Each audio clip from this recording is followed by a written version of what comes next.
درست جواب یہ ہوتا تھا کہ پاکستان کے حالات بھی اتنے خراب کبھی نہیں ہوئے جو 2018 میں نون کی حکومت جب ختم ہوئی ہے. تو اس کے بعد سے مشکلات تو ہیں، لیکن جب ایک حکومت ایک عوامی مینڈیٹ لے کے آئی ہوتی ہے، اپنے عوام کو جواب دہ ہوتی ہے، تو پھر اس کے باوجود کو راستہ نکالنے کی کوشش کرتے ہیں. اور 3.5 سال 4.5 سال حکومت کر کے دکھائی عمران خان نے. اور صرف حکومت یہ نہیں کہ گزارا ہو رہا تھا، معیشت کے اندر تیزی سے ترقی ہو رہی تھی، صنعتیں بڑھ رہی تھیں، فصلوں میں اضافہ ہو رہا تھا، معیشت کا گروتھ ریٹ 6% تک پہنچ گیا تھا، اور اس کے ساتھ ساتھ IMF کو بھی مینج کیا ہوا تھا. تو ایسا نہیں ہے کہ وہ شرائط اگر وہ مانتے ہیں اور وہ اگر آپ پہ بوجھ ڈالتے ہیں تو پھر آپ کے پاس کوئی چوائس، کوئی چارہ ہی نہیں رہ جاتا، اب تو آپ کو وہی کرنا ہے جو وہ کہہ رہے ہیں. ایسا نہیں ہے اور ہم نے ثابت کر کے دکھایا ہے. اسد صاحب، اس میں کتنا جو ہے اندرونی کمپٹنس کا لینا دینا ہے اور کتنا بیرونی پوری دنیا میں جو اس وقت ایک بحران ہے اس کا لینا دینا ہے؟ کیونکہ روس یوکرین جنگ کے بعد بہت زیادہ جو ترقی یافتہ ممالک میں آسٹریلیا میں پڑ رہی تھی کہ وہاں پہ وہ پاور کٹس کی بات کر رہے ہیں کہ بھئی LNG موجود نہیں ہے، وہ ہمیں ہم بجلی نہیں بنا سکتے. پوری دنیا میں اس وقت ایک کرائسس ہے. کل میں دیکھ رہی تھی کہ انگلینڈ کے اندر وہاں پہ ایک مہنگائی مارچ کے لیے کال دی ہوئی ہے لوگوں نے. تو اس میں کتنی پرسنٹیج جو ہے وہ، چونکہ گلوبل ایک ریسیشن ہے، ایک گلوبل کرائسس ہے، پوری دنیا کے اور ممالک بھی اس سے افیکٹ ہو، جو آپ لوگ بھی کہتے تھے بائی دا وے پر نہیں مانتی تھی PMLN اس وقت. تو ابھی اس کا کتنا لینا دینا ہے اس وقت جو کرائسس ہے ملک میں؟ دیکھیں، روس کی جنگ سے اس کا براہ راست صرف تعلق نہیں ہے. صرف آئل پرائسز جو ہیں، تیل کی قیمتوں میں روس کی جنگ کی وجہ سے ضرور اضافہ ہوا، لیکن مجموعی طور پر یہ روس کی جنگ کے بعد نہیں ہوا. یہ جب کووڈ آیا اور اس میں صنعتیں بند ہوئیں اور سپلائی کم ہوئی، تو جب 1 سال کے بعد ذرا صورتحال نارملائز ہوئی اور عام ڈیمانڈ جو نارمل ڈیمانڈ تھی وہ واپس آئی، تو شارٹیجز کریٹ ہو گئے. اس کی وجہ سے ایک عالمی افراط زر پھیلا کموڈیٹیز کے اندر، ساری دنیا سے افیکٹ ہوئی. اور بالکل آپ درست کہہ رہی ہیں، ہم نے بہت سمجھانے کی کوشش کی، میں نے خود پریس کانفرنس کی، عالمی پرائسز بتائیں، لیکن اس عالمی بحران سے پاکستان کے عوام کو بہت حد تک عمران خان اور تحریک انصاف کی حکومت بچانے میں کامیاب ہوئی. ترجیحات کی بات تھی، وہ ابھی جس کو بارودی سرنگیں کہتے ہیں کہ وہ سبسڈی دے رہے تھے، تو وہ فیصلے کیے نا. اس کے باوجود تو مشکلات تو ضرور پیدا ہوئیں بیرونی حالات کی وجہ سے، اس میں کوئی شک نہیں ہے. لیکن ان بیرونی حالات کا مقابلہ کیسے کرنا ہے اور کیسے فیصلے کرنے، وہ ہماری حکومت اور ان کی حکومت میں زمین اور آسمان کا فرق ہے. اور اس لیے آپ کو اب وہ مہنگائی دیکھنے میں نظر آ رہی ہے جو پہلے کبھی کسی نے دیکھی نہیں.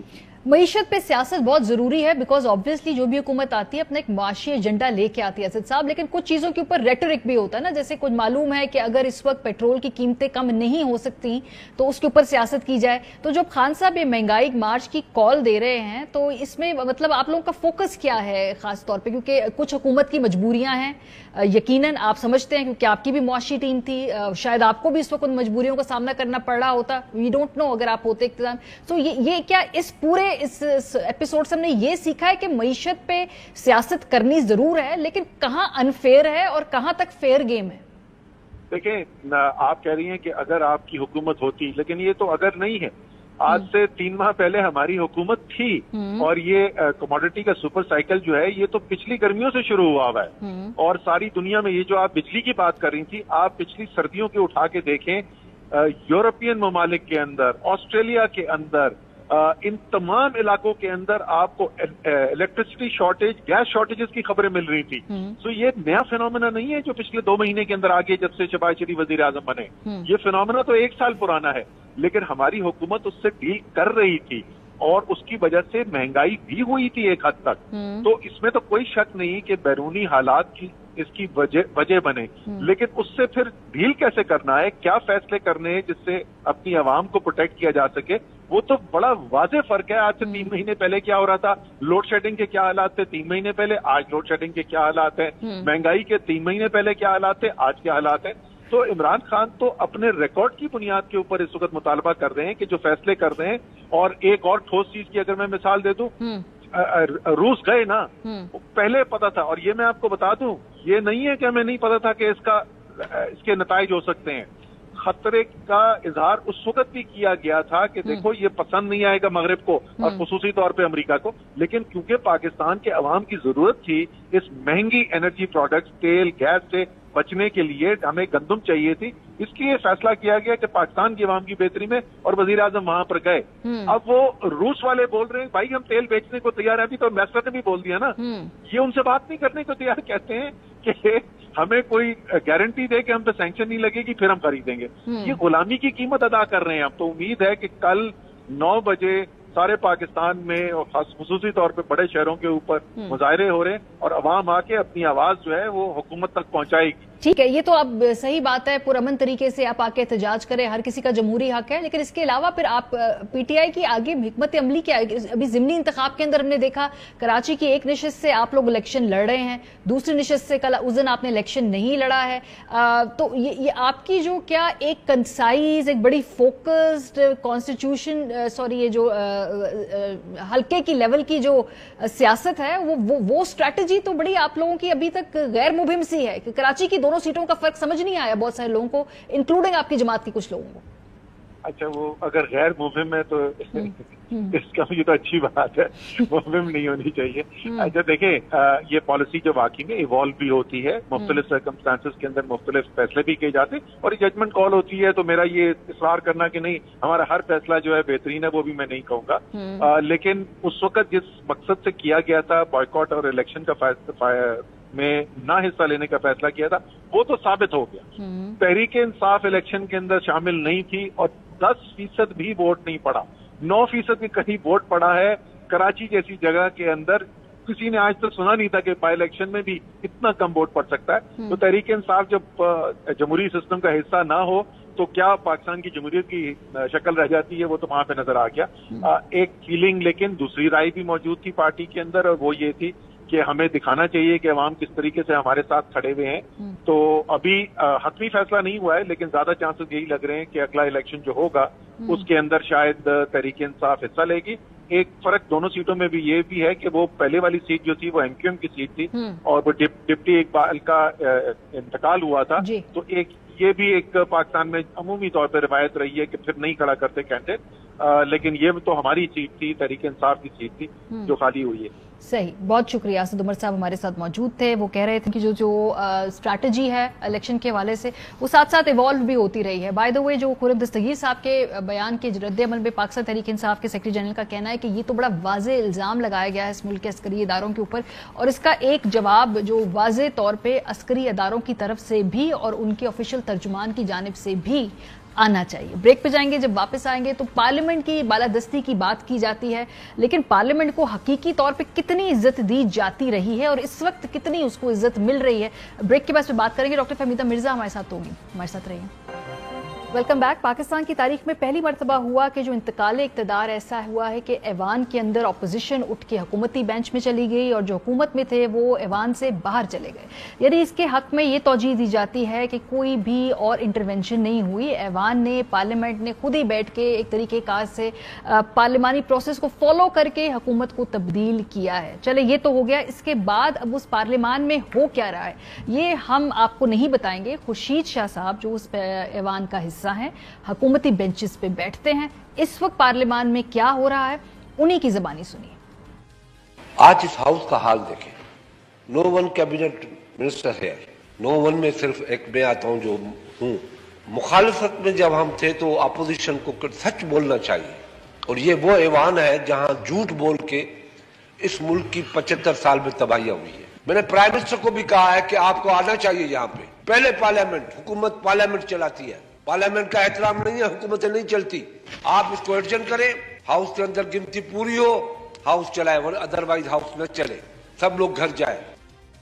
گنتی پوری ہو، پی ایم صاحب آئیں، وزراء آئیں. ویسے by the way P M L N کے پچھلے دور میں بھی یہ شکایت خود وہاں پہ ایاز صادق صاحب بھی کرتے رہے اپنے وزراء سے کہ وہ آتے نہیں تھے پارلیمنٹ میں. یوسف رضا گیلانی صاحب سے جب پوچھا گیا خاص طور پہ مشرف کی واپسی کے کانٹیکس میں کہ فیصلے کون کر رہا ہے، تو انہوں نے تو صاف کہہ دیا جی کہ یہ فیصلے نہ ہم کرتے ہیں، نہ بھیجنے والے ہم سے پوچھتے ہیں، نہ ان کو واپس لانے والے ہم سے پوچھتے ہیں. جو ایشو یہاں ڈسکس ہو رہا ہے یہ فیصلے کرنے والے ہم نہیں ہیں، فیصلے کہیں اور ہوں گے. تو اس لیے جب وہ باہر چلے گئے آپ روک سکے، جب آ جائیں گے آپ روک سکیں گے. تو اس لیے مطلب دس اے فیوٹائل ایکسرسائز. اس کے علاوہ پاکستان کی جو نیگوسیشن ہے طالبان کے ساتھ، افغانستان پالیسی ہے، اس پہ کون نیگوشیٹ کر رہا ہے، کون بات کر رہا ہے؟ پارلیمنٹ کے اندر سب لوگ اتنے بے خبر کیوں ہیں؟ یہ بلاول بھٹو زرداری نے اس کے اوپر جو ہے خاص طور پہ آواز اٹھائی تھی کہ بھئی ایسے ایشوز پارلیمنٹ کے اندر کیوں نہیں لائے جاتے الیکٹڈ لوگوں کے سامنے؟ جہاں تک افغانستان کا پالیسی ہو، جہاں ٹی ٹی پی سے مذاکرات کی بات ہو یا ٹی ایل پی کا معاہدہ کی بات ہو، یہ سارے ایشوز یونیلیٹرل ڈیسیژنز نہیں ہو سکتے ہیں۔ پارلیمان، نیشنل اسمبلی، سینٹ کے اپروول کے بغیر ان پہ کوئی پالیسی نہیں بن سکتا۔ اسی پر بات کریں گے، ہمارے ساتھ فہمیدہ مرزا صاحبہ، رہنما جی ڈی اے، رکن قومی اسمبلی، بہت زیادہ ووکل ہیں اس ایشو کے اوپر، بیکاز ابھی تک ہم دیکھ رہے ہیں پارلیمنٹ کے اندر جو بھی لیجسلیشن ہو رہی ہے، جو بھی تقاریر ہو رہی ہیں، ایک ہیلدی اپوزیشن جو ہونی چاہیے ہے اس کا وہاں پر فقدان ہے۔ تو فہمیدہ صاحبہ اس وقت ایوان چل کیسے رہا ہے؟ کیونکہ آپ نے خود ایز اے اسپیکر بھی چلایا ہوا ہے اور اب آپ بیٹھ کے آؤٹ اسکرٹ سے دیکھ رہی ہیں اپوزیشن لیڈر صاحب جو کہتے ہیں میں نون لیگ کا ٹکٹ لوں گا، حکومت میں پی ایم ایل این کے وزراء نہیں آ رہے، پیپلز پارٹی والے پھر آتے ہیں، آپ لوگ جب حکومت میں تھے تب بھی آیا کرتے تھے، تو اس وقت ذرا ڈسکرائب کریں نا ایوان کیا ہے جن لوگوں کو نہیں پتا۔ جی بہت شکریہ ماریہ، سب سے پہلے تو ابھی جو آپ نے یہ 3 کلپس دکھائیں، آئی تھنک یہ خود بتا رہے ہیں کہ آج پارلیمنٹ میں کیا ہو رہا ہے۔ اور جیسے خورشید شاہ صاحب نے بات کی کہ 75 سالوں سے جھوٹ بول کے ہم اس ملک میں کام چلا رہے ہیں، تو وہی جھوٹ اب تک شاید کسی پردے کے پیچھے ہوتا تھا، اب تو کھل کے سامنے آ گیا ہے۔ اور اس وقت کی جو پارلیمنٹ خاص طور پہ ہے، میں کہتی ہوں اتنی ایک ڈس اپوائنٹمنٹ ہے۔ لیڈر آف دا اپوزیشن ایک بہت بڑا، اور خاص طور پہ اب آ کے جتنا بڑا اس کا رول ہو گیا ہے، اور اسی لیے چارٹر آف ڈیموکریسی میں ضروری سمجھا محترمہ نے بھی کہ یہ امپورٹنٹ پوزیشنز کے لیے ان کو کنسلٹ کیا جائے۔ لیکن آپ ہاؤس امن میں بھی دیکھیں، آپ لوک سبھا کے بھی دیکھیں کہ کتنے رائٹس ہیں لیڈر آف دا اپوزیشن کے۔ اور میں تو اس پہلے بھی یہ بات کہہ چکی تھی جب میں اسپیکر تھی کہ let the majority has its way and let the minority has its سے، جو اب کے بھی اسپیکر کہہ رہے ہیں۔ جو سے ہے وہ آپ کو مائنورٹی کو leader of the opposition represent کرتا ہے، اور اس کی ایک رسپانسبلٹی ہے towards the parliament and towards the nation. تو وہ حکومت کو اپنے ٹوس پہ رکھتے ہیں، اکاؤنٹیبل کرتے ہیں، تاکہ ان کو بھی موقع ملتا ہے کہ وہ اپنی غلطیاں دیکھ سکیں۔ یہاں پہ صورتحال یہ ہے کہ جو ٹکٹ لیں گے اسی پرائم منسٹر سے، وہ آج لیڈر آف دا اپوزیشن ہے۔ پہلی دفعہ جب 60 روپے پیٹرول پہ بڑھے تو وی ور ہوپنگ، ایکسپیکٹنگ، کیونکہ عوام پہ بہت بڑا بوجھ آیا، چاہے وہ ضرورت تھی ملک کی، چاہے وہ کتنا بھی آئی ایم ایف کا پریشر تھا، بٹ اس میں کیا لیڈر آف دا اپوزیشن کو ملک کے، قوم کے احساسات کی ترجمانی نہیں کرنی چاہیے تھی؟ وہ بولے تھے کہ انہوں نے تقریر کی تھی، بیکاز آئی ڈونٹ نو، مجھے نہیں یاد ہے ابھی وہ تو بجٹ پہ اب جا کے جو انہوں نے کی، وہ بھی اگر آپ سنیں تو وہ لگتا ہے کہ پریویس گورنمنٹ کے شاید اپوزیشن لیڈر ہے، لیکن اس وقت کے نہیں ہے۔ دیکھیں جو ہو چکا ہے، آپ چاہتے ہیں کہ پارلیمنٹ کو لیجیٹیمیسی ملے، تو اس کے لیے جب تک ایک ایسی اپوزیشن نہیں ہوگی جو آپ کو اکاؤنٹیبل کرے، ایگزیکٹو کے اوپر چیک ہو، اور مطلب جو vigilance is his hall mark, یہ کہا جاتا ہے کہ اتنی اس کو ایک کانسٹنٹ چیک رکھنا ہے حکومت پہ۔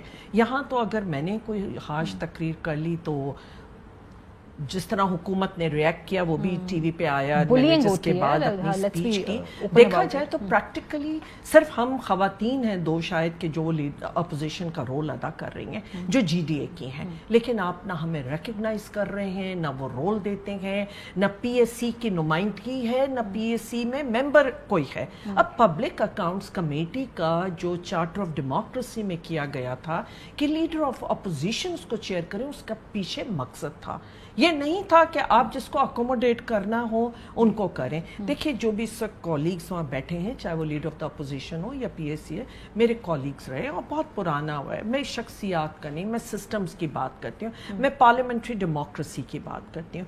آج کسی بھی جمہوریت کے لیے، پارلیمنٹری ڈیموکریسی کے لیے جتنا امپورٹنٹ رول اگر لیڈر آف دا ہاؤس کا ہوتا ہے، اتنا ہی important role leader of the opposition کا ابھی ہوتا ہے۔ تعیناتیاں ہونی ہیں چیئرمین نیب کی، اس کے علاوہ جو الیکشن کمیشن کے اندر تعیناتیاں کی ہیں، یہ ساری باتیں بعد میں اگر آپ کو ایک فیئر اینڈ فری الیکشن چاہیے تو کنٹروورشل ہو جائیں گی یہ ساری. بالکل بالکل. آپ یہ دیکھیں نا کہ ایک شیڈو گورنمنٹ ہوتی ہے، وہ شیڈو وہ ویٹ کر رہے ہوتے ہیں کہ جی اگر اس حکومت کا ہم غلطیاں سامنے لائیں اور پھر وہ آگے آئیں اور وہ اپنی حکومت بنائیں. بہرحال جو ان کو ایک شیڈو بجٹ دینا چاہیے تھا.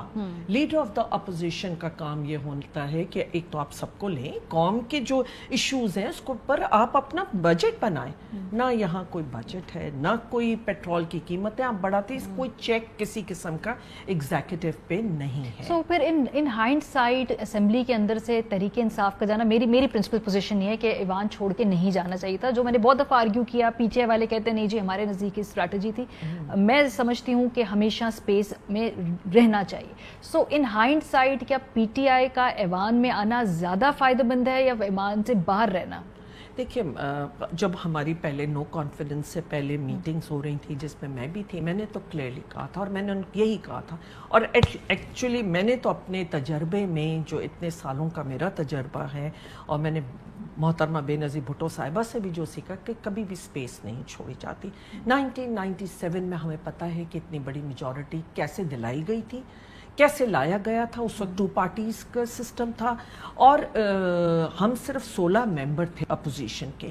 اور ان 16 ممبر میں آپ دیکھیں کہ محترمہ بے نظیر بھٹو صاحبہ اور ان کی والدہ تھیں، وہ جو دونوں جب باہر چلے گئے تو وی ور ویری فیو ممبرز اور ووکل ممبرز میں ہم 5 یا 6 تھے. بٹ ہم نے اپنا رول ادا کیا تھا، ہم نے ایکسپوز کیا تھا جو بھی ان کی کمزوریاں ہوتی تھیں. اور یہی اگر ہم ملک کے عوام کے لوگوں کی ترجمانی آج نہیں کریں گے، دیکھیں نا کتنا ان کی مرضی ہے کہ 50 روپے پیٹرول پہ بڑھا دیں، 80 روپے. آئی ایم ایف سن کے ہم تھک گئے کہ ان کا آج اگر دیکھیے کہ آئی ایم ایف کے پاس یہ جا بھی رہے ہیں تو کہتے ہیں ڈو مور. تو کوئی تو اٹھ کے بولے گا نا. اگر کوئی نہ بولے، کوئی پارلیمنٹ میں اپوزیشن ہی نہیں ہوگی تو آپ کے رائٹس، عوام کے رائٹس، عام لوگوں کے رائٹس، میڈیا کے رائٹس، آپ کسی بھی سیکشن آف دا سوسائٹی کو دیکھ لیں، ان کے کون بات کرے گا. ابھی یہ جو آئی ایم ایف کا معاہدہ ہے جس کے بارے میں وہ کہتے ہیں کہ جی اس کی وجہ سے یہ وہ آئی ایم ایف کا معاہدہ، انہوں نے آپ کو پارلیمنٹ میں آ کر کوئی بریفنگ دی ہے؟ آپ لوگوں کو بتایا کیا معاہدہ تھا، کیوں ہم کر رہے ہیں، کس وجہ سے؟ پھر یہ جو نیگوسیشنز ہو رہی ٹی ٹی پی کی وجہ سے، اس پہ کوئی آپ لوگوں کو پارلیمنٹ کے اندر آ کے بریفنگ دی ہے؟ کون بات کر رہا ہے، کس کے ایما پہ بات کر رہا ہے، کون کیا دے گا کنسیشن؟ جی دیکھیں بالکل کوئی ڈسکشن نہیں ہو رہی. اور بڑے افسوس سے میں کہتی ہوں پچھلے چند سالوں میں یہ ویسے بھی، کیونکہ ہم ایک چاہتے تھے کہ جمہوریت مضبوط ہو آفٹر 2008 اور 5 سال جیسے ایک حکومت کمپلیٹ کر رہی تھی، تو اس سے ایک کچھ نہ کچھ ہم ایوالو کریں. دیکھیں میں کامن ویلتھ پارلیمنٹری ایسوسیشن کی ایگزیکٹو کمیٹی پہ بھی ہوں، where we discuss the best practices جو ہونی چاہیے ایک پارلیمنٹ کی، ایک جمہوریت کو رن کرنے کی، اس کے اوپر ہیں. اور ہم وہاں اتنی باتیں کر رہے ہوتے ہیں اور اتنی یہ چیزیں ہم بتا رہے تھے. آج اتنا بڑا سیٹ بیک ہوا ہے اور اب ہماری میٹنگ دوبارہ ہونے جا رہی ہے. اینڈ آئی ڈونٹ نو کہ میں وہاں کیا بتاؤں گی کہ وی آر فنکشننگ، جو ہماری پارلیمنٹ ہے وہ لیڈر آف دا اپوزیشن کے بغیر ہے، یا وہ ہیں جو آگے جا کے ٹکٹ لیں گے ان سے. تو مطلب ایک بڑا جو گلوبل اس کا آپ حصہ ہے، وہاں پہ جا کے کچھ تو اگر آپ نے ایک فیس سیونگ بہت کچھ اچیو کیا تھا، ہاں فیس سیونگ کے وہاں جا کے ایٹ لیسٹ ہم اپنا مقدمہ رکھ سکیں. جی بالکل. اور ماریا جب میں اسپیکر بنی تھی، مطلب اس وقت کی پارٹی نے بہت یہ بڑی بات کی تھی، لیکن اس وقت وہ بہت بڑا پاکستان کا ایک میسج کیا تھا. اور اس کے بعد جب میں نے ویمن پارلیمنٹری کوکس بنایا، اس کوکس میں جس طرح ہم نے نمائندگی دی تھی اپوزیشن کو، ہمارے کوکس میں زیادہ اپوزیشن کی خواتین نے کام کیا تھا. اور جب میں نے اس سے پہلے کے ٹرمز دیکھے کہ یہ ہوتا تھا کہ خواتین کو بیک بینچز پہ بٹھایا جاتا تھا، لیکن جب لڑائی جھگڑا ہوتا تھا تو وہ خواتین کو آگے لا کے استعمال کرتے تھے، اس طرح کہ آپ لڑیں جی، دوپٹے اچھالیں اور یہ سب باتیں. فرسٹ ٹائم یہ ہوا تھا کہ اس وقت جب میں نے سارا ایک ان کو انگیج کیا، پورا آن بورڈ لیا اپوزیشن کو. اور آپ ریکارڈ میں چیلنج کے ساتھ کہتے ہیں، آپ نکال کے دیکھیں کہ جتنا ٹائم میں نے اس وقت اپوزیشن کو دیا کوسچن آور میں، جس پہ ہمارے 2 سپلیمنٹری ہوتے ہیں، میرا یہ پوائنٹ ہوتا تھا کہ میں زیادہ اپوزیشن کو دوں گی اور اس میں خواتین کی نمائندگی ضرور. یہاں پہ اگر 2 خواتین بیٹھے، ہمیں کوسچن آور میں بھی وہ ٹائم نہیں ملتا، ابھی نہیں دے رہے، نہیں ملتا. بڑی مشکلوں سے اتنا، مطلب آئی ہیٹ ٹو